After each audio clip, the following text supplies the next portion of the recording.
Hello again, YouTube. It's me, your boy B3, back with another kicking graphic novel trade comic book review.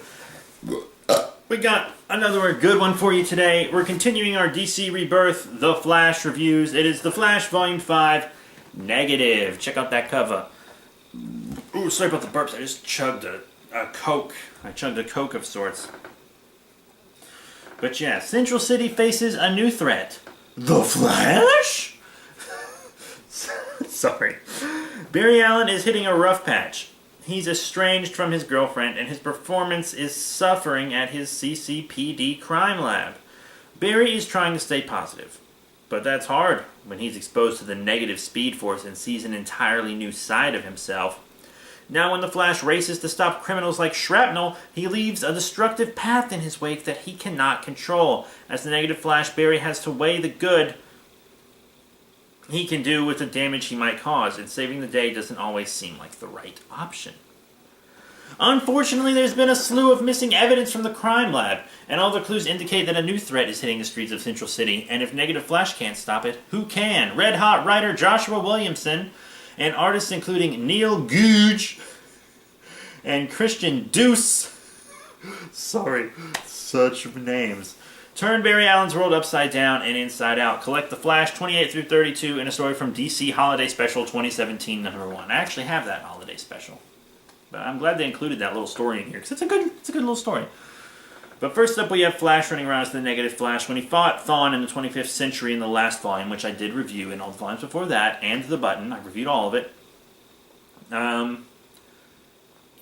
Thawne trapped him in the negative Speed Force, and then it infected him with the negative Speed Force, so he was able to get out of it. Because now Barry, instead of running with power from the Speed Force, is being powered by the negative Speed Force, and it's a completely different power set. The only thing that's the same is the speed. Bullets, when they're shot at him, turn to slag before they can even touch him, so he doesn't have to dodge them or vibrate or anything. His lightning is destroying things as he runs. Everything it touches is destroyed. When he's being punched, he builds up energy and then lets out a big blast.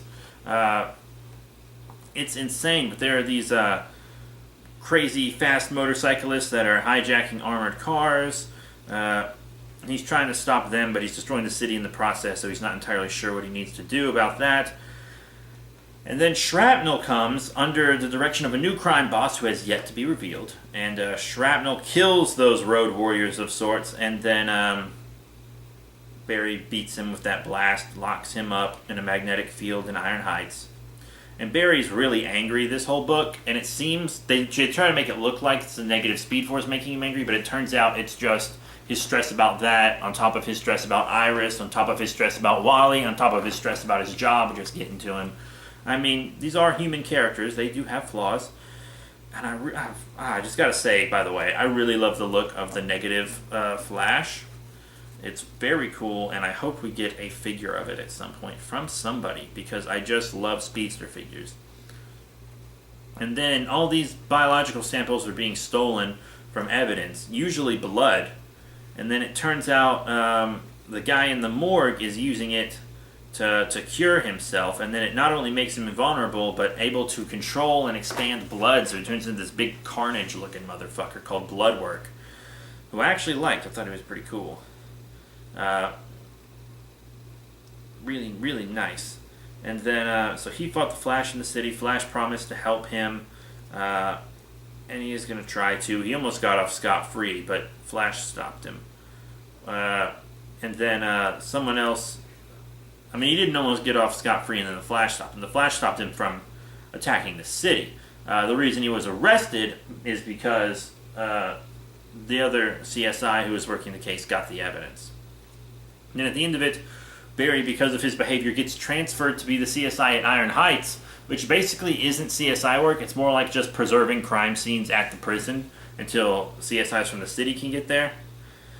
And then he starts working with Kid Flash again, but Kid Flash is actually kind of doing more of the training this time. He's helping Barry learn how to use the negative Speed Force powers, and since their Speed Force powers lock together, like in Volume 1, remember, it helps control the destruction when he runs. So the destruction isn't really happening because Wally's syncing with him. So that's pretty cool. And then Wally's got a cool power where he can take the momentum from things falling to the ground or bullets being shot and slow them down, and then make himself move faster, which is pretty cool. And then they go to Iron Heights, and Barry gets introduced to his new boss, and he learns all the rules there, blah blah blah. Nothing really happens much in that story. Copperhead kills one of her goons. Turns out she hired Black Spider, but she didn't hire Shrapnel, or whatever his fucking name was. So Copperhead is one crime boss in the city, and she's going at odds with this new mysterious crime boss. And then at the very end, Mina returns. I forget what her speedster name was, because they literally mentioned it once, like 4 volumes ago. So, but she was doing stuff with the black hole earlier, or whatever. Lots of crazy stuff. And then we got the story from the holiday special. Wally's trying to get Barry to hang out, but Barry is trying to defeat Rainbow Raider.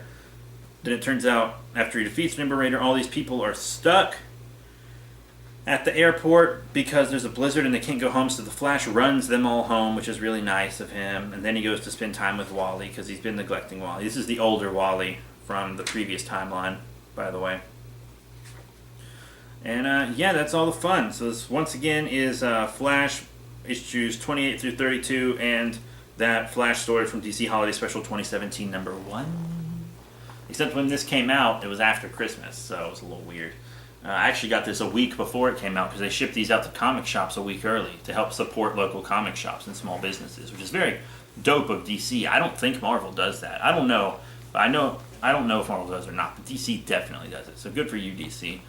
But yeah, that's it. The Flash Volume 5 Negative from DC Universe Rebirth. Really loving the Rebirth Flash run. It's much better than the New 52 one. The New 52 one didn't even get good until like halfway through. If you read it volume-wise, it doesn't even get good until Volume 5. The first 4 volumes are trash. Just trash.